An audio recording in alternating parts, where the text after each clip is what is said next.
Did you know that the M80 cartridge is now better than M62 in 7.62 NATO? Today we'll be looking through all the hidden changes that I have seen so far, starting with these ammo adjustments. Now usually there are more than this, but it seems like only 7.62 by 51 has been changed this wipe, as well as a few new shotgun cartridges as well, but we'll get onto that in a second. Pretty much every single piece of ammo in this caliber has been changed in some way, and there is a new piece of ammo here too, but let's start at the bottom with Ultra Nozzler, which used to have 107 damage and is now down to 105. Armor damage has gone up from 20 to 40%, so it'll be a little bit more effective at whittling away those low tier armors, but it's broadly the same as it was before. TCW is pretty similar as well. The damage has gone down very slightly from 87 to 85, and BCP FMJ has been improved a little bit from 35 pen to 37 pen with the same damage of 83. It also had an increase in armor damage by quite a bit from 42% to 56%, so this overall makes BCP FMJ quite a bit more viable in the early wipe, because 35 to 37 pen is a lot more consistent against class 4 armor. But it's not until we get to M80 that we see some fairly dramatic changes. M80 itself has gone from 41 pen to 43 pen, which doesn't really matter in most fights because it was already consistently penning class 4 at close ranges.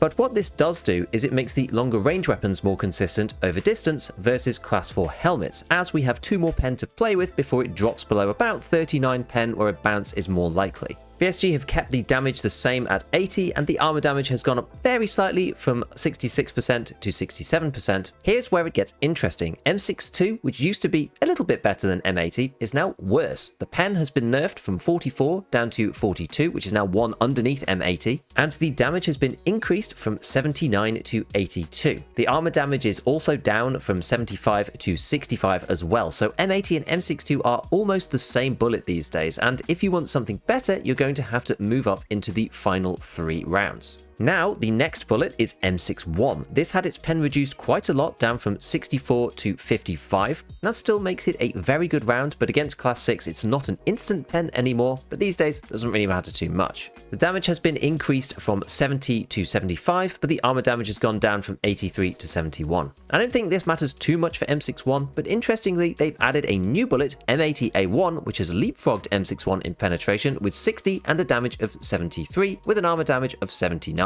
This is the one that's going to be more consistent against the endgame armors, but either of them will probably do just fine. M993, the old highest pen cartridge in this particular caliber, has been adjusted a little bit too, down from 70 pen to 65, although that's still close to a guaranteed hit against class 6, with the damage up from 67 to 70, and the armor damage is the same at 85. So you could actually argue that this is a buff to M993 because you'd probably give away 5 pen from 70 for an extra 3 damage. It's kind of like getting something for free because we didn't need 70 pen in the first place, given there is no level 7 armor in the game. I imagine access is going to be the same as last wipe, although I haven't confirmed that yet. M80 is still locked behind a task if you look at it on the fleet, which is probably Lighthouse Revision, and M62 is not visible on the traders because presumably that is behind a questlog craft still, which last wipe was the endgame task trophies. M80A1, M61 and M993 are not visible on the fleet at all, so I think these ones are probably going to be find raid only. That would be my guess. Interestingly, BSG have added 3 new cartridges for the TOS shotgun in 20 gauge, which are the TSS armor piercing slug with 155 damage and 30 pen,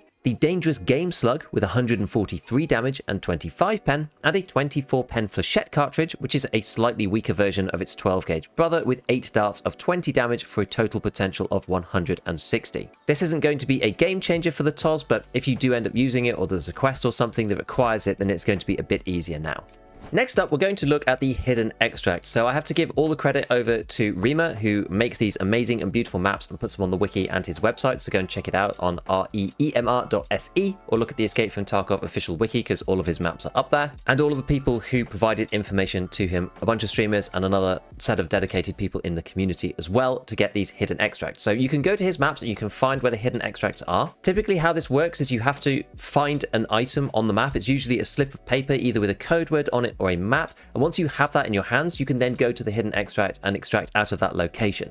So let's start on woods in particular. You can see down here at the bottom it says hidden extracts, and it's this W on the map, which is actually all the way over here on the right, down on the bottom right, and it says railway bridge to Tarkov, and there's instructions here that are specific. Train depot southeast. Ask the BTR driver to take you there. The extract is at the far east part of the railroad tracks. requires the unique item minefield map to activate. I've heard some people getting this minefield map off Sturman. This is in that new area where they added it and you could crawl on the railway track. I'm not sure if you can get in anymore. You might need the BTR to take you there specifically. But maybe there's still a way to cheese it, I don't know. But either way, you're going to need that slip of paper with the minefield map on it, and that's the way that you're going to be able to get out of this special extract over where the BTR is. The next one is on Streets of Tarkov. Here we've got the Smuggler's Basement. This one, it says shares location with the Scav Extract Basement Descent. That's this one here in the middle of the map. For those of you who don't play Streets that much, this is the Pinewood Hotel here. This whole section is the post office building. The archway is down here somewhere. This is Terror Group up here. So it's the one just kind of in this little middle bit. There's a dead scav inside a building in here. And this is the main crossroad intersection on the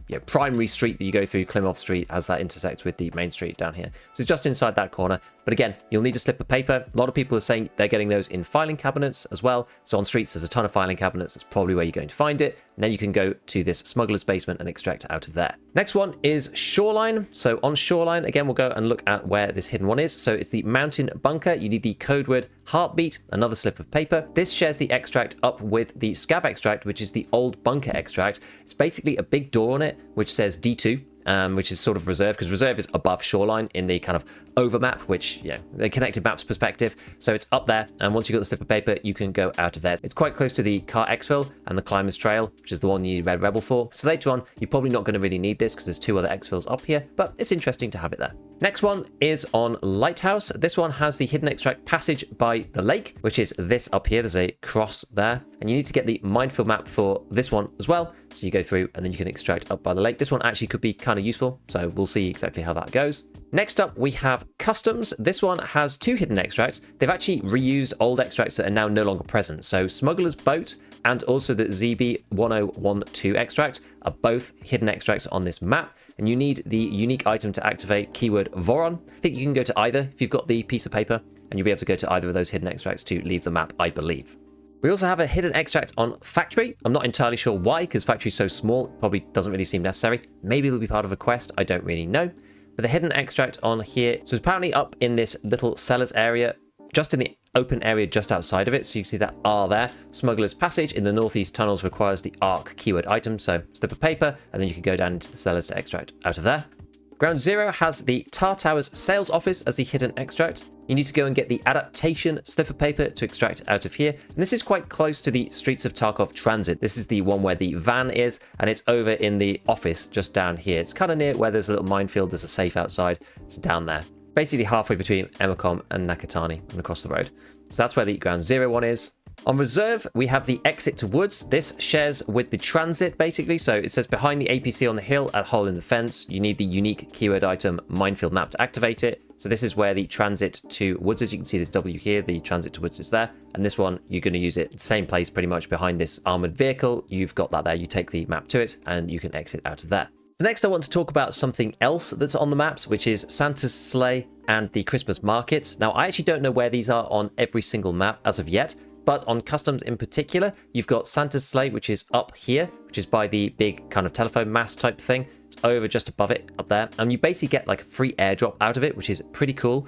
And over here on the road, you have the Christmas market with the scavs guarding it. And this is quite important for the food and drink items that you need for some of the quests a little bit later on. I want to take a moment to thank the sponsor of this video, Tarkov Companion. I've been working with Tristan, the dev, on this for a while. He's obviously done a ton of work on this, and I've been giving him feedback and stuff. I talked about this last wipe. This is one of my favorite tools in Escape from Tarkov. And what it effectively is a set of maps combined with the quest tree. That's really what it's for. And basically, you enter in your level over here on the left hand side. You can split between PvP and PvE, so you can swap between the two, so you can track your progression in both of those modes. So you tell it your level and you tell it which quests you've done. So say I've done delivery from the past, I just press done here and it knows what the next quest is. One of the beautiful things about this app in particular is that it saves a lot of time going back and forth from the wiki. The wiki is really great. I love the wiki and I love the guys who work on the wiki, but this does make it so much easier. So for example, if you're not sure exactly where you need to go for the director's key in Customs to grab the folder in the first place,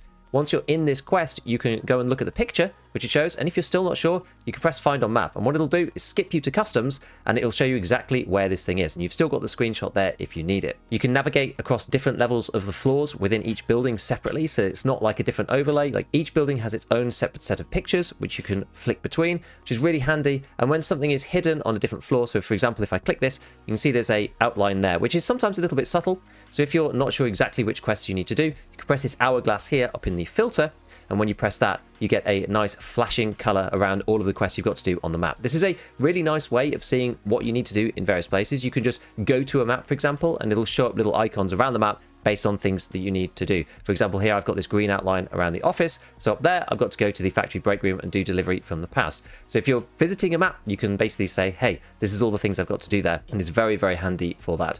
So once you've completed a particular quest, you just click done and it'll move you on to the next one. And it's got the quest tree in there already. I know that Treeston has updated customs for some of the changes. There's this little section over here and some of the new buildings like this one, which is the new one that you need to go into for one of the other quests. And this one over here, which is a whole new building you're able to go into next to Machine Shop. So this is very, very good. It's one of my favorite tools in the whole of Tarkov. I love it so much. It's so, so useful. I have it open. You can have it in 2 different modes. There's a bunch of different settings. You either have it open all the time, you have it in kind of an in-app mode, and there's a hotkey where you can just like quickly open and close it, or you can have it in desktop only mode like I do, and I just drag it, on and off the screen as I need it, because it's just easier for me to do that while I'm streaming. There's even a little quest reminder that can pop up when you're in game that tells you what you need to do, which is really quite nice. And there's a whole bunch of other features here as well. Things like what you need to do for the hideout. You can go and check off different things you need. So if you go to like level 2 requirements, you can add plus or minus on these things. You can even go into here, search for particular items, say bolts. Obviously all of this probably isn't updated just yet because we haven't got through all of the quests and know exactly what the new requirements are, but this could show you how many bolts you need in total for various things. You can like add and remove, so you can keep track of various items. So there's so many different ways to use this app. I think it's really, really good. Treeston, the dev, is extremely responsive. Often he's actually in my chat around wipe time, so if you need to ask any questions about it, he's actually usually there.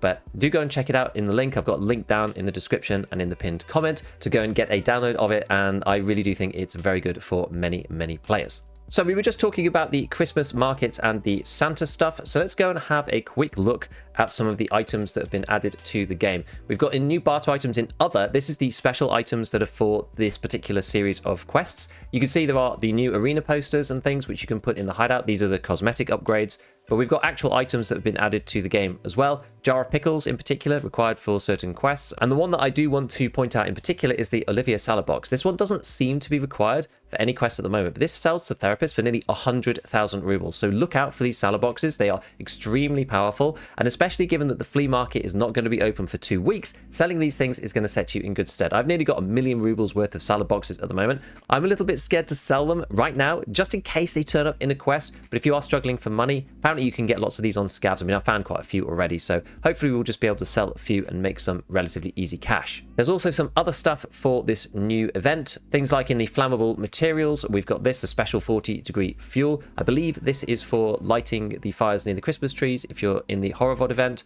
which I've not actually done yet. And then we've also got in household materials this thing as well, the Shishka Christmas tree life extender, which I believe is part of a lot of crafts in the Christmas tree in the hideout. Once you get that build, you'll need some of this, so look out for it so you could do some of the higher end crafts. Gear that we didn't know was coming. Backpacks, there's a couple of new ones. There's this big one here, the 511 Rush 100, which looks quite good, 45 container size, which is decent.